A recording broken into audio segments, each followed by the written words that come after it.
Welcome to KPIS నిరంతర సాధన ప్రోగ్రాంలో భాగంగా ఈరోజు మనం ఇంకో క్వశ్చన్ గురించి డిస్కస్ చేసుకుందాం. సో క్వశ్చన్ ఏంటంటే, explain the difference between UPS, NPS and OPS. How UPSC seeks to mitigate the risks associated with NPS.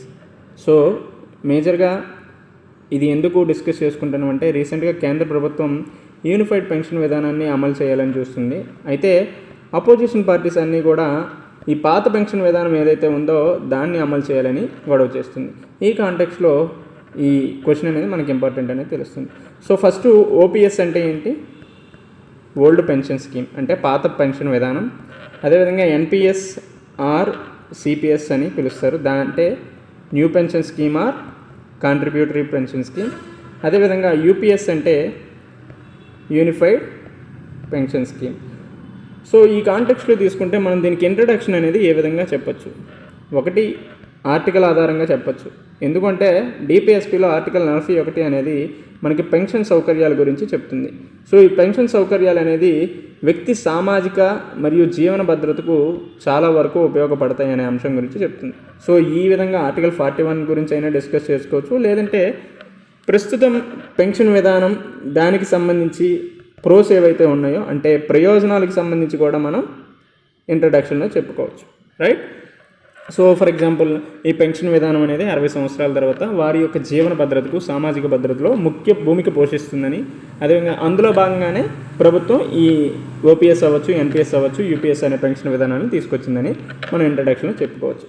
So ఇకపోతే ఇక్కడ మీకు చిన్న డౌట్ రావచ్చు. సో పెన్షన్ అనేది మనకి నార్మల్గా ప్రభుత్వ పథకాల్లో వస్తుంది, అదేవిధంగా అన్ఆర్గనైజ్డ్ సెక్టార్లో ఉండే వాళ్ళకి పెన్షన్ సౌకర్యాలు వస్తున్నాయి, ప్రస్తుతం ప్రభుత్వ రంగాల్లో ఉన్న వాళ్ళకి కూడా పెన్షన్ సౌకర్యాలు వస్తున్నాయి.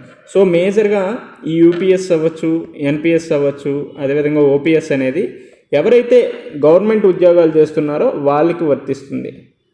ఈ అన్ఆర్గనైజ్డ్ సెక్టర్ అంటే అవ్యవస్థీకృత రంగంలో ఉన్న వారికి ఎటువంటి పెన్షన్ విధానం వస్తుందంటే, ఇప్పుడు మనకి అటల్ పెన్షన్ యోజన, ఈ విధమైనటువంటి అంశాలన్నీ కూడా మనకి ఈ పథకంలో భాగంగా వస్తున్నాయి.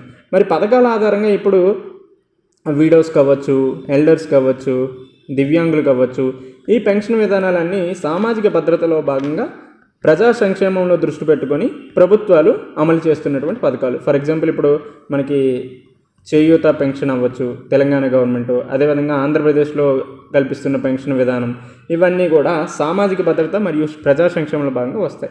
సో ఈ విధంగా పెన్షన్ సౌకర్యాలు అనేవి ఉంటాయని మనం డిస్కస్ చేసుకోవచ్చు. ఇకపోతే మనం ఈ విధంగా ఇంట్రడక్షన్ చెప్పుకోవచ్చు అని చెప్పుకున్నాం. అయితే బాడీని ఏ విధంగా చెప్పాలి? సో మేజర్గా మనకి ప్రశ్నలో ఏ అంశాల గురించి అడిగారంటే, ఓపీఎస్ గురించి, అదేవిధంగా ఎన్పిఎస్ గురించి, అదేవిధంగా యూపీఎస్ గురించి అడగడం జరిగింది. సో ఈ విధంగా మనం ఇచ్చినప్పుడు ఖచ్చితంగా టేబుల్ ఫార్మాట్లో వేసుకుంటే చాలా బాగుంటుంది. మెయిన్గా టేబుల్ ఫార్మాట్లో వేస్తేనే మనం తక్కువ దాంట్లో ఎక్కువగా అంశాలు చెప్పుకునేటట్టు స్కోప్ ఉంటుంది, రైట్? ఈ విధంగా మనం టేబులర్ ఫార్మాట్లో వేసుకొని ఒక్కొక్క అంశం గురించి డిస్కస్ చేసుకుంటే చాలా బాగుంటుంది. సో ఫస్ట్ ఓపీఎస్ గురించి ఏం చెప్తామంటే, ఓపీఎస్ అనేది ఎప్పటి నుంచి అమల్లో ఉంది, ఎప్పటి వరకు అమల్లో ఉంటుందంటే, ఎవరైతే 2004 ముందు ప్రభుత్వ ఉద్యోగాల్లో ఉంటారో వాళ్ళకి ఈ ఓల్డ్ పెన్షన్ విధానం అనేది అప్లికబుల్ అవుతుంది.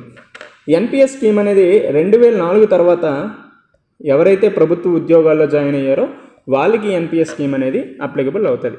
యూనిఫైడ్ పెన్షన్ సిస్టమ్ అనేది 2025 ఏప్రిల్ 1వ తేదీ నుంచి అమల్లోకి వస్తుంది. సో 2025 ఏప్రిల్ 1 నుంచి ప్రభుత్వ ఉద్యోగాల్లో ఎవరైతే వస్తారో వాళ్ళందరికీ కూడా కేంద్ర ప్రభుత్వ శాఖల్లో వాళ్ళకి ఈ యూనిఫైడ్ పెన్షన్ విధానం అనేది అప్లై అవుతుంది. సో ఈ విధంగా ఫస్ట్ డిఫరెన్సెస్ మనం తెలుసుకోవచ్చు. సో ఒక్కొక్క దాన్ని మనం ఎక్స్ప్లెయిన్ చేసుకున్నా పర్లేదు. ఇది లైక్ పాత పెన్షన్ విధానం అని చెప్పొచ్చు, ఇది కొత్త పెన్షన్ విధానం అని చెప్పొచ్చు, ఇది యూనిఫైడ్ పెన్షన్ విధానం అని చెప్పొచ్చు. సో అంతేకాకుండా ఓపీఎస్ స్థానంలో ఓపీఎస్ని రిప్లేస్ చేస్తూ ఈ ఎన్పిఎస్ఆర్ సిపిఎస్ అనే వ్యవస్థ వచ్చిందని చెప్పొచ్చు. అదేవిధంగా ఈ ఎన్పిఎస్ని రిప్లేస్ చేస్తూ ప్రజెంట్ యూపీఎస్ అనే సిస్టమ్ అనేది తీసుకురావడం జరిగింది, రైట్? అదే కాకుండా మోస్ట్లీ పెన్షన్ అనేది ప్రస్తుత పెన్షన్ విధానం ఏ విధంగా ఉందంటే, ఇఫ్ ఇన్ కేస్ తన యొక్క బేసిక్ శాలరీ అవ్వచ్చు, బేసిక్ శాలరీలో ఖచ్చితంగా 10% పెన్షన్ ఫండ్కి ఇవ్వడం జరుగుతుంది, ప్రస్తుతం ఉన్న ఎన్పిఎస్ అవ్వచ్చు, అదేవిధంగా యూపీఎస్లో. అయితే పాత పెన్షన్ విధానంలో ఎటువంటి ఎటువంటి విధంగానూ పెన్షన్ ఫండ్కి వీళ్ళు ఎలొకేట్ చేసేవాళ్ళు కాదు. సో అందువల్లనే ఈ పాత పెన్షన్ విధానం ఉండాలని అందరూ అడుగుతున్నారు. అయితే ఇక్కడ పెన్షన్ ఫండ్కి ఖచ్చితంగా వాళ్ళ యొక్క బేసిక్ శాలరీలో 10% ఇవ్వాలి. సేమ్ ఇక్కడ కూడా 10% బేసిక్ శాలరీలో ఇవ్వవలసి వస్తుంది. అయితే ఇక్కడ ప్రభుత్వ రంగం నుంచి ప్రభుత్వం కూడా 10% వరకు పెన్షన్ ఫండ్కి ఇస్తుంది. అయితే ఇది 2019 నుంచి 14.5%కి పెంచడం జరిగింది. సో ఈ విధంగా ప్రభుత్వం నుంచి అదేవిధంగా తమ యొక్క బేసిక్ శాలరీస్ నుంచి కూడా పెన్షన్ ఫండ్కి ఈ విధంగా అమౌంట్ వెళ్తుంది. అయితే ఇక్కడ 10%తో పాటు ప్రజెంటు 18.5% ప్రభుత్వం కూడా ఈ పెన్షన్ ఫండ్కి తమ యొక్క నిధుల్ని ఇవ్వడం జరుగుతుంది. సో ఈ విధంగా చూసుకుంటే ఎన్పిఎస్ కంటే యూపీఎస్ అనేది చాలా బెటర్ అనేది మనకు అర్థమవుతుంది. సో ఈ విధంగా ఇంకో డిఫరెన్స్ చెప్పుకోవచ్చు. ఇంకా మేజర్గా చూసుకుంటే ఇక్కడ డిఏ అదేవిధంగా బేసిక్ శాలరీ ఆధారంగా మనకి లాస్ట్లో పెన్షన్ అనేది వస్తుంది. సో బేసిక్ శాలరీలో 50%, అప్పుడు డిఆర్ఎస్ అలవెన్స్ ఏ విధంగా ఉందో దాన్ని బేస్ చేసుకొని ఇవ్వడం జరుగుతుంది. అయితే ఇక్కడ ఇటువంటి వెసులుబాటు అంటూ ఏమీ లేదు. సో డిఆర్ఎస్ అలవెన్స్ ఆ విధంగా కాకుండా ఇక్కడ 10 + 14.5% ఏదైతే ఉందో ఈ పెన్షన్ ఫండ్ని మోస్ట్లీ మనకి మ్యూచువల్ ఫండ్స్ అవ్వచ్చు, లేదంటే స్టాక్ మార్కెట్లో అవ్వచ్చు, ఇంకేమైనా ఇన్వెస్ట్మెంట్స్లో పెట్టడం వల్ల దీనికి వచ్చే రిటర్న్స్ బట్టి మన యొక్క పెన్షన్ అనేది ఆధారపడుతుంది. రైట్. ఇక్కడ కూడా ఇటువంటి డిఆర్ఎస్ అలవెన్సెస్ అనే దాని కాకుండా ఇన్ఫ్లేషన్ ఇండెక్సేషన్ అనేది ఉండడం జరిగింది. సో దీన్ని బట్టి బేస్ చేసుకుంటే మనకి ఎన్పిఎస్ కంటే యూపీఎస్ అనేది బెటర్ అనేది తెలుస్తుంది. అయితే ఈ యూపీఎస్ కంటే ఓపీఎస్ అనేది మరింత బెటర్. ఎందుకంటే ఇక్కడ డిఎన్ఎస్ అలవెన్సెస్, బేసిక్ శాలరీ అవన్నీ ఉంటుంది. అదే కాకుండా అష్యూరెన్స్ పెన్షన్ అనే సిస్టమ్ కూడా ఇవ్వబడడం జరుగుతుంది.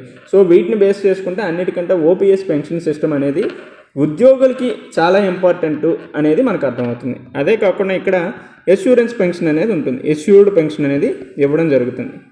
ఇక్కడ అటువంటి ఎష్యూర్డ్ పెన్షన్ అంటూ ఏమీ ఉండదు. సో ఈ విధంగా వాళ్ళు మార్కెట్లో ఇన్వెస్ట్ చేస్తే ఆ వచ్చిన రిటర్న్స్ని బట్టి వాళ్ళకి పెన్షన్ సౌకర్యం అనేది ఉంటుంది అనేది మనకు తెలుస్తుంది. ఇక్కడ ఎష్యూర్డ్ పెన్షన్ అనేది ఇవ్వడం జరుగుతుంది.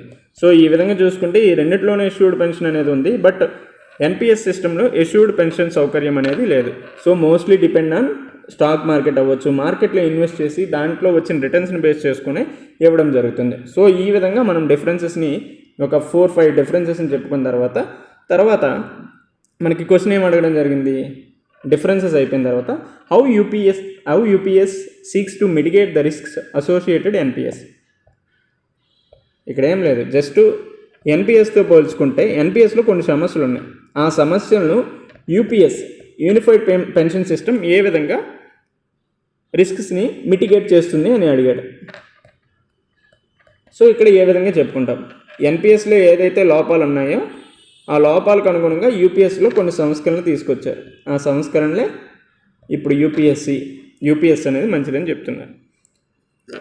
లైక్ ఎందుకు ఎన్పిఎస్ అనేది కాంట్రవర్షియల్గా మారిందంటే మనం ఇందాక చెప్పుకున్నట్టే మన యొక్క బేసిక్ శాలరీ అవ్వచ్చు, అదేవిధంగా 14.5% ప్రభుత్వం ఏదైతే ఇస్తుందో దానికి అష్యూర్డ్ పెన్షన్ అనేది ఉండకపోవడమే కాకుండా దీని అంతటినీ కూడా స్టాక్స్లోను లేకపోతే మార్కెట్లోను లేదంటే మిగతా ఇన్వెస్ట్మెంట్స్లోను ఇన్వెస్ట్ చేయడం వల్ల దీనికి వచ్చే రిటర్న్స్ని బేస్ చేసుకొని మనకి పెన్షన్ సౌకర్యం అనేది ఉంటుంది. ఇఫ్ ఇన్ కేస్ మార్కెట్ మంచిగా పెర్ఫామ్ చేసిందనుకో రిటర్న్స్ ఎక్కువ ఉంటాయి. ఇఫ్ ఇన్ కేస్ మార్కెట్ సడన్గా పడిపోయింది అనుకోండి, ఖచ్చితంగా రిటర్న్స్ తగ్గిపోతే తర్వాత అది పెన్షన్ మీద ఎఫెక్ట్ చూపిస్తుంది. సో ఈ అంతటి తతంగాన్ని చూసిన తర్వాత మాకు ఇంక ఎన్పిఎస్ వద్దు, ఎన్పిఎస్ స్థానంలో మాకు ఓపీఎస్ఏ కావాలనేసి ప్రభుత్వ ఉద్యోగులు తమ యొక్క డిమాండ్స్ని వినిపించడం జరిగింది. సో ఎన్పిఎస్ స్థానంలో ఓపీఎస్ కాకుండా యూపీఎస్ సిస్టమ్ అనేది తీసుకురావాలనేసి మనకి 2023లో సోమనాథన్ కమిటీ చెప్పడం జరిగింది. సో ఈ విధంగా చూసుకుంటే ఎన్పిఎస్లో ఉన్న లోపాలని ఏ విధంగా యూపీఎస్ మిటిగేట్ చేస్తుందంటే మొత్తం 5 రకాల పెన్షన్ సిస్టమ్ని ఇది ఇంట్రడ్యూస్ చేయడం జరిగింది. సో దీన్ని బేస్ చేసుకొని ఇది మిటిగేట్ చేస్తుందని చెప్పొచ్చు. ఫస్ట్ ఇక్కడ ఎష్యూర్డ్ పెన్షన్ సౌకర్యం ఉంటుందని చెప్పొచ్చు. ఇక్కడ ఏదైతే ఉందో అది కాకుండా ఖచ్చితంగా పెన్షన్ సౌకర్యం అనేది ఉంటుందని చెప్పొచ్చు. ఆ తర్వాత ఎష్యూర్డ్ మినిమం పెన్షన్ అనే సిస్టమ్ కూడా ఉంటుంది. Assured minimum pension if in case mostly ఈ పెన్షన్ సౌకర్యాలన్నీ కూడా 25 సంవత్సరాలు ప్రభుత్వ రంగంలో పనిచేసిన తర్వాత ఈ బేసిక్ శాలరీ అవ్వచ్చు, డిఎన్ఎన్స్ అలవెన్సెస్ అవ్వచ్చు, వాటిని బేస్ చేసుకుని ఇస్తారు. If in case 10 to 25 years ఉంటే వాళ్ళు చేసిన పని సామర్థ్యాన్ని బట్టి అప్పుడున్న బేసిక్ శాలరీని బట్టి అక్కడ పెన్షన్ సౌకర్యం అనేది ఇవ్వడం జరుగుతుంది. ఇఫ్ ఇన్ కేస్ 10 years అంతకంటే తక్కువ ఉంటే వాళ్ళకి ఖచ్చితంగా 10,000 వరకు పెన్షన్ సౌకర్యం అనేది కల్పించాలి అనే నిబంధన ఏర్పాటు చేశారు. ఇంతకుముందు ఎన్పిఎస్లో అయితే ఈ 10,000 కేవలం 9,000గానే ఉండింది. సో దీంతో పోల్చుకుంటే 1,000 రూపాయలు అదనంగా ఇవ్వడం జరిగింది, రైట్. అదే కాకుండా ఇష్యూడ్ ఇన్ఫ్లేషన్ ఇండెక్సేషన్ అనేది కూడా ఉంది. Issued inflation indexation. సో ఇంతకుముందు ఎన్పిఎస్లో అయితే ఇటువంటి నిబంధన అంటూ ఏమీ లేదు. ఇన్ఫ్లేషన్ అడ్జస్ట్మెంట్ లేకుండా జస్ట్ ఏదైతే 10 14.5% ఉంటుందో దాన్ని మార్కెట్లో పెట్టి రేట్ ఆఫ్ రిటర్న్స్ వచ్చే దాన్ని బట్టి పెన్షన్ ఇవ్వడం జరిగింది. అయితే ఈ యూనిఫైడ్ పెన్షన్ సిస్టంలో ఇన్ఫ్లేషన్ ఇండెక్సేషన్ ఉండటం వల్ల ఇన్ఫ్లేషన్ అడ్జస్టెడ్గా వాళ్ళకి పెన్షన్ సౌకర్యం అనేది కల్పించడం జరుగుతుంది. అదే కాకుండా ఇఫ్ ఇన్ కేసు పెన్షన్ తీసుకునే వ్యక్తి మరణించినప్పుడు వాళ్ళ యొక్క ఫ్యామిలీకి ఈ పెన్షన్ సౌకర్యం అనేది కల్పించాలనే నిబంధన కూడా ఉంది. దాదాపు 60% వరకు ఆ పెన్షన్ సౌకర్యం అనేది కల్పించాలనే నిబంధన ఇందులో చెప్పడం జరిగింది. ఇదే కాకుండా లంప్సమ్ అమౌంట్ అనే నిబంధన కూడా దీనిలో ఇవ్వడం జరిగింది. సో ఈ విధమైనటువంటి నిబంధనల ద్వారా ఎన్పిఎస్తో పోల్చుకుంటే యూపీఎస్ అనేది మంచిదని చెప్పొచ్చు. అంతేకాకుండా ఇందులో ఏవైతే లోపాలు ఉన్నాయో వాటిని కూడా మనం అడ్డుకోవచ్చు అని చెప్పొచ్చు. అయితే హౌఎవర్ యూపీఎస్ తీసుకురావడం వల్ల కొన్ని సవాళ్ళు సమస్యలు అనేవి ఉన్నాయి. ఒకటి, ఇప్పటికే దాదాపు large debt to GDP ratio అనేది దేశంలో చాలా ఎక్కువగా అవుతుంది. Large debt to GDP ratio మనకి ఎన్కేసింగ్ కమిటీ ఏం చెప్పింది? ఎఫ్ఆర్బిఎం యాక్ట్లో ప్రకారంగా 2016లో ఎన్కేసింగ్ కమిటీ 60% పబ్లిక్ డెట్ ఉండాలని చెప్పింది. అరౌండ్ 40% కేంద్ర ప్రభుత్వంది, 20% మిగతా రాష్ట్ర ప్రభుత్వాలు ఉంది. అయితే ప్రస్తుతం డెట్ టు జీడిపి రేషియో అనేది 85% వరకు ఉంది. సో ఈ విధమైనటువంటి పెన్షన్ సౌకర్యాల వల్ల పబ్లిక్ డెట్ అనేది మరింత పెరిగే అవకాశం అయితే ఉన్నది అని చెప్పుకోవచ్చు. అదేవిధంగా ప్రభుత్వానికి ఇది ఒక ఫిస్కల్ బర్డెన్ లాగా తయారవుతుంది. సో దాదాపు ఎన్పిఎస్ స్థానంలో యూపీఎస్ని తీసుకురావడం వల్ల ప్రభుత్వానికి ప్రతి ఏటా 7,000 కోట్ల వరకు అదనపు భారం పడే అవకాశం ఉంది. సో దీనివల్ల ఫిస్కల్ డెఫిసిట్ కూడా పెరుగుతుంది. అదేవిధంగా ప్రభుత్వం యొక్క రెవెన్యూ ఎక్స్పెండిచర్స్ కూడా పెరిగే అవకాశం ఉంది. సో ఎన్పిఎస్ స్థానంలో యూపీఎస్ రావడం వల్ల 4.5 టైమ్స్ ఎక్కువగా పెరిగే అవకాశం ఉంది. అంతేకాకుండా ఇది 2060కి జీడిపిలో కేవలం పెన్షన్లే 1% ఇది అయ్యే స్కోప్ ఉంది. సో ఇప్పుడు మనం దాదాపు హెల్త్ సెక్టర్ అవ్వచ్చు, లేదంటే ఎడ్యుకేషన్ సెక్టర్లోనే దాదాపు 1 to 2% పెడుతున్నాం. అలాంటిది కేవలం పెన్షన్ సౌకర్యాలకి ఎంత పెట్టామంటే మిగతా రంగాల్లో దాని యొక్క ఇంపాక్ట్ అనేది చాలా ఎక్కువగా ఉంటుందని మనం అర్థం చేసుకోవచ్చు.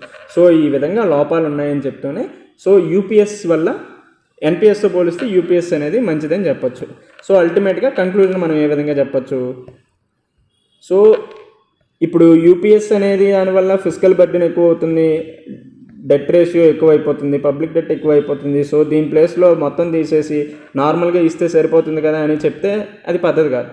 ఎందుకంటే వీళ్ళు బేసిక్ శాలరీలో అమౌంట్ పే చేస్తున్నారు. అంతేకాకుండా ప్రభుత్వ రంగంలో వాళ్ళు చేసిన కృషికి, వాళ్ళు చేసిన అంశాలకు గాను ఖచ్చితంగా పెన్షన్ సౌకర్యం అనేది కల్పించాలి.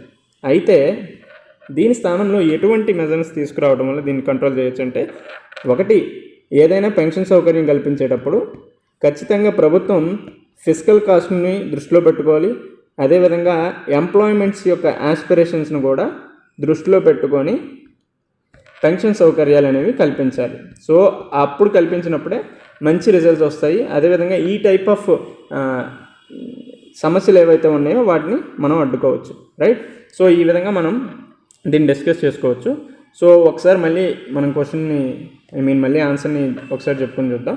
So OPS, NPS and UPS గురించి అడిగారు. So OPS means old pension scheme, NPS అంటే న్యూ పెన్షన్ స్కీమ్, యూపీఎస్ అనేది యూనిఫైడ్ పెన్షన్ స్కీమ్. సో మన ఇంట్రోని ఆర్టికల్ 41 ఆధారంగా అయినా చెప్పొచ్చు, లేదంటే పెన్షను దాని యొక్క ప్రయోజనాల ఆధారంగా అయినా చెప్పొచ్చు, రైట్. ఆ తర్వాత ఓపీఎస్ మరియు ఎన్పిఎస్, యూపీఎస్ మధ్య ఎటువంటి డిఫరెన్సెస్ ఉన్నాయని చెప్తే, ఫస్ట్ ఇది ఓపీఎస్ అనేది 2004 ముందు ఎవరైతే ప్రభుత్వ రంగాల్లో జాయిన్ అయ్యారో వాళ్ళకి వర్తిస్తుంది. 2004 తర్వాత వచ్చిన వాళ్ళకి ఎన్పిఎస్, 2025 ఏప్రిల్ 1 నుంచి యూపీఎస్ అనేది మనకి అమలు చేయడం జరుగుతుంది. సో ఇది పాత పెన్షన్ విధానం, ఇదేమో కొత్త పెన్షన్ విధానం. అయితే ఓపీఎస్ని రిప్లేస్ చేస్తూ ఎన్పిఎస్ తీసుకొచ్చారు. ఇక్కడ ఎన్పిఎస్ని రిప్లేస్ చేస్తూ యూపీఎస్ అనేది తీసుకురావడం జరిగింది. సో ఇక్కడ పెన్షన్లో బేసిక్ శాలరీ అవ్వచ్చు, ఇటువంటివి ఏవి కూడా పెన్షన్ ఫండ్కి అలొకేట్ చేయరు. కాకపోతే ఇక్కడ పెన్షన్ ఫండ్కి బేసిక్ శాలరీ నుంచి 10% వరకు, అదేవిధంగా ప్రభుత్వం 10%, అదేవిధంగా 2019 నుంచి 14.5% ఇంక్రీజ్ చేయడం జరిగింది. ఇక్కడ బేసిక్ శాలరీలో 10% గాను, ప్రభుత్వ రంగం నుంచి 18.5% వరకు పెన్షన్ ఫండ్కి అలొకేట్ చేయడం జరుగుతుంది. రైట్, ఇక్కడ పెన్షన్ అనేది డిఎన్ఎస్ ఎలవెన్స్ బేసిక్ శాలరీ అనుగుణంగా వస్తుంది. ఇది ఒక ఎష్యూర్డ్ పెన్షన్ ఫండ్గా చెప్పుకోవచ్చు. ఇక్కడ డిఎన్ఎస్ ఎలవెన్సెస్ అనే నిబంధనలు అంటే ఏమీ ఉండదు. జస్ట్ ఈ 14.5% ఏదైతే ఉందో దాన్ని స్టాక్ మార్కెట్స్లో అవ్వచ్చు, ఇన్వెస్ట్మెంట్లో ఇన్వెస్ట్ చేయడం వల్ల వచ్చే రేట్ ఆఫ్ రిటర్న్స్ బట్టి మనకు పెన్షన్ సౌకర్యం ఉంటుంది. ఇదేమో ఇన్ఫ్లేషన్ ఇండెక్సేషన్ బేస్డ్గా ఆధారపడి ఉంటుంది. సో ఇది ఒక ఎష్యూర్డ్ పెన్షన్ స్కీమ్ గాను, ఇక్కడ రిటర్న్స్ బేస్డ్గా ఉంటుంది. అదేవిధంగా యూపీఎస్ అనేది కూడా ఎష్యూర్డ్ పెన్షన్గా మనం చెప్పుకోవచ్చు. అయితే ఎన్పిఎస్ కంటే యూపీఎస్ అనేది ఏ విధంగా మెరుగైంది, అదేవిధంగా ఎన్పిఎస్లో ఉన్న రిస్క్స్ ఏవైతే ఉన్నాయో దాన్ని యూపీఎస్ అనేది ఏ విధంగా మిటిగేట్ చేస్తుందనే అంశం గురించి చూస్తే, సో ఫస్ట్ మనం చెప్పుకున్నట్టే ఇక్కడ రేట్ ఆఫ్ రిటర్న్స్ బట్టి ఉంటుంది కాబట్టి దాన్ని బేస్ చేసుకుని యూపీఎస్సీ అనేది టి సోమనాథన్ కమిటీ అనేది 2023లో యూపీఎస్సీ అనే విధాన్ని సూచించింది. సో దాన్ని బేస్ చేసుకొని ఎష్యూర్డ్ పెన్షన్ అనేది ఉంటుంది. అదేవిధంగా ఎష్యూర్డ్ మినిమం పెన్షన్ అనేది కూడా ఉంటుంది. ఆ మినిమం పెన్షన్ 10,000 వరకు ఉంటుందని చెప్పారు. అదేవిధంగా ఇన్ఫ్లేషన్ ఇండెక్సేషన్ బేస్డ్గా ఉంటుందని చెప్పారు. అదేవిధంగా ఇఫ్ ఇన్ కేస్ పెన్షన్ తీసుకునే వారు ఎవరైనా మరణిస్తే వాళ్ళకి ఫ్యామిలీకి కూడా 60% వరకు పెన్షన్ సౌకర్యాలు అందించడం జరుగుతుందని చెప్పారు. అదేవిధంగా లంసమ్ నిబంధన కూడా పెట్టడం జరిగింది. సో ఈ విధంగా చూసుకుంటే ఎన్పిఎస్ ద్వారా వచ్చే సమస్యల్ని యూపీఎస్ అనేది మిటిగేట్ చేస్తుందని చెప్తూనే కొన్ని సవాళ్ళు ఉన్నాయని చెప్పండి. So debt to GDP ratio పెరిగిపోయే స్కోప్ ఉంటుంది, ఫిజికల్ బర్డెన్ కూడా పెరుగుతుంది అనేసి ఈ విధమైనటువంటి డేటా పాయింట్స్ యాడ్ చేసుకోవాలి. లాస్ట్గా పెన్షన్ సౌకర్యాలను కల్పించేటప్పుడు ప్రభుత్వం ఫిజికల్ కాస్ట్ని, అదేవిధంగా ఎంప్లాయ్మెంట్ ఆస్పిరేషన్స్ని దృష్టిలో పెట్టుకొని దానికి అనుగుణంగా ఇటువంటి విధానాన్ని అమలు చేయాల్సిన అవసరం ఉందని చెప్పొచ్చు. సో ఈ విధంగా మనం డిస్కస్ చేసుకుంటే చాలా బాగుంటుంది. సో ఐ హోప్ మీకు ఈ టాపిక్ అర్థమైంది అనుకుంటున్నా. మళ్ళీ నెక్స్ట్ వీడియోలో ఇంకొక అంశంతో కలుద్దాం. Until then take care, bye.